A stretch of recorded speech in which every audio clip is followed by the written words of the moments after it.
பௌத்திரம், ஆனல் fistula எதனால எல்லாம் வருது அப்படின்னு பார்த்தீங்கன்னா, பெரும்பாலும் ஆனல் கிளாண்டோட இன்ஃபெக்ஷனால தான் வருதுங்கிறது நம்ம எல்லாத்துக்குமே தெரியும். ஆனா, சில காரணங்கள் ஏதாவது ஒரு வியாதியினாலயும் கூட இது சில டைம் வரலாம். ரொம்ப காமனஸ்ட்டா அந்த 4 வியாதிகள நம்ம ஞாபகம் வச்சுக்கணும். நான் doctor Ashok, Sakthi fertility and Srichakra மருத்துவமனை. இந்த வீடியோ உங்களுக்கு பயனுள்ளதாக இருந்ததுன்னா, கண்டிப்பா இந்த சேனல்ல இருக்கிற பிளேலிஸ்ட்ல போய் ஃபிஸ்டுலா அப்படிங்கிற ஒரு பிளேலிஸ்ட்ட செலக்ட் பண்ணி, அதில ஆல்மோஸ்ட் ஒரு 25 டூ 30, 35 வீடியோஸ் இருக்கும். எல்லா வீடியோஸையுமே பாருங்க.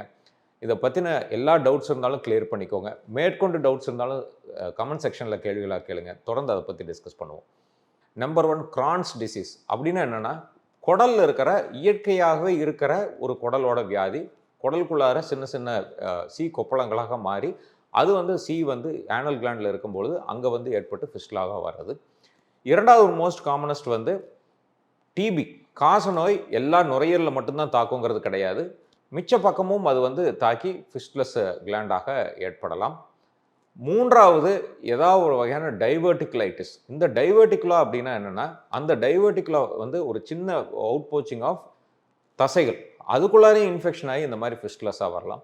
4வது ரொம்ப காமன் ஆனல் கிளாண்ட் இன்ஃபெக்ஷன். இது எந்த காரணமும் கிடையாது. நம்ம நெறைய காரணங்கள் சொல்லுவோம். நான்வெஜ் நெறைய சாப்பிடுறது, டிராவல் பண்றது, உட்கார்ந்துட்டே வேலை செய்றது, பைக் டிராவல் பண்றது, ஹீட்டான உடம்பு அப்படின்னு நெறைய விஷயங்கள் சொன்னாலும், இயற்கையாகத்தான் அது பெரும்பாலும் ஃபிஸ்டுலாக வரும். 4 விஷயங்களாக ஃபிஸ்டுலா வரலாம்.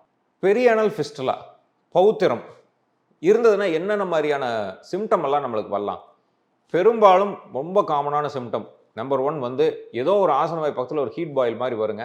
அந்த ஹீட் பாயில் வந்து கொஞ்சம் கொஞ்சமா பெருசாகி வெடிச்சு வெளிய வந்துரும். உடனே ஒரு டாக்டர பார்ப்போம். உடனே ஒரு ஆன்டிபயோட்டிக், ஒரு பெயின் கில்லர் குடுப்பாங்க. 4, 5 டேஸ்ல அது ஆறிடும். மறுபடியும் ஆறிருச்சுன்னு சந்தோஷமா இருப்போம். ஒரு 3 வீக்ஸ் டூ 5 வீக்ஸ் கழிச்சு மறுபடியும் திரும்ப வரும். என்னடா இது இப்பதான் சரியாச்சு, மறுபடியும் வருதேன்னு சொல்லி மறுபடியும் ஆன்டிபயோட்டிக், மறுபடியும் அதே டாக்டர், மறுபடியும் பெயின் கில்லர்ஸ், உடனே ஆறிடும். இந்த மாதிரி ரிப்பீட்டடா வருஷக்கணக்கில போயிட்டே இருக்கும். ஒரு சின்ன சீக்கட்டியா. நம்பர் 1 சிம்ப்டம் அதுதான். 2வது அந்த கட்டி அதோட இல்லாம, அதிலிருந்து சில டைம் ரத்தமும் வரலாம். இல்ல ரொம்ப துர்நாற்றம் அடிக்கக்கூடிய சீயும் வந்துட்டே இருக்கலாம். 24 மணி நேரமும் நம்மளுடைய நினப்பு அதே இடத்துல இருக்கிற மாரி ஒரு சூழ்நிலை ஏற்படலாம். நம்ம என்ன வேலை செஞ்சுட்டு இருந்தாலும் ஒரு கார்னர் ஆஃப் த மைண்ட்ல ஆசனவாய் பத்தியே நம்ம நினைச்சுட்டு இருப்போம். 2வது முக்கியமான விஷயம். 3வது இந்த கட்டி சில டைம் தான் வெடிச்சு வெளிய சீயாக வரும். சில டைம் உள்ளேயே இருந்து அது வந்து எக்ஸ்பேண்ட் ஆகி பஸ் ஆப்சஸ் ஆகி வீங்கி வலி ஏற்படுத்தலாம். அந்த டைம் வந்து பயங்கரமான வலி, தாங்க முடியாத வலி, மோஷன் போனா உட்கார்ந்தா உயிர் போற மாரி ஒரு வலி ஏற்படும். காய்ச்சல் வந்துரும். இந்த வந்து ரத்தத்தில கலக்கும்போது காய்ச்சல் ஏற்பட ஆரம்பிச்சுரும்.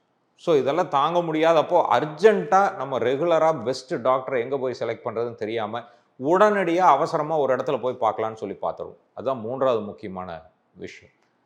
4வது வாட்டர் கேன் பெரினியம்னு சொல்லுவோம். இந்த ஒரு சீக்கட்டியோட அது நிக்காம, பல இடங்கள்லயும் அந்த ஆப்சஸ் வந்து சீக்கட்டி வந்து வெளிய எங்கேயாவது ஒரு இடத்துல இயற்கையா வெளிய வரணும்னு சொல்லி ஒரு இடத்த தேடும்போது, சின்ன சின்ன கொப்பளங்களாக ஆசனவாய் சுத்தியும் ஏற்படலாம்.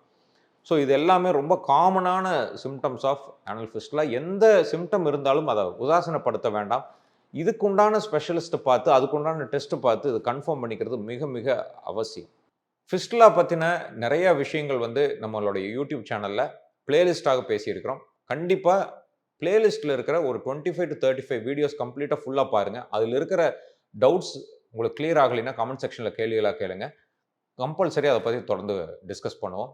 ஆரோக்கியமான வாழ்க்கை வாழ அன்பு வாழ்த்துக்களுடன் டாக்டர் அசோக். நன்றி, வணக்கம்.